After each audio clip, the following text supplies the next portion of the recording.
Port forwarding allows external devices to connect directly to devices on your home network behind your Spectrum router. This is essential for many online games and applications to function correctly. Your Spectrum router acts as a gateway using NAT, which normally blocks unsolicited external connections.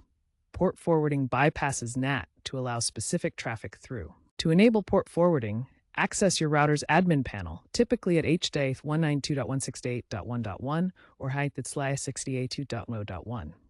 Log in using your credentials, often admin and a serial number-based password located on the router. Navigate to Advanced or Firewall Settings, then Port Forwarding or NAT Gaming. Here, add rules specifying the external port, internal port, protocol, and the target device's IP address. Use a static IP for reliability. Save your changes and reboot the router. Spectrum has been improving security, so make sure your router firmware is up to date. You can use the Spectrum mobile app to do port forwarding as well.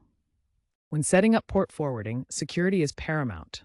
Only forward ports you absolutely need, and use strong passwords for your devices. Be aware that Spectrum may block certain high-risk ports like 22 for SSH or 3389 for RDP for security reasons, so it is important to know what ports you are forwarding. Some popular ports for games include 374 TCP UDP for Xbox and 3478-3480 TCP UDP for PlayStation. For Plex Media Server, the default port is 3400 TCP. If port forwarding isn't working, first, ensure that UPnP is disabled if you're manually configuring ports to avoid conflicts. Check if your Spectrum service uses CGNAT carrier-grade NAT.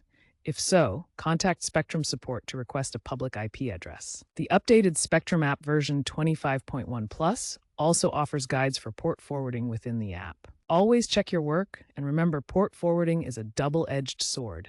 It enhances performance, but can introduce security risks if mismanaged.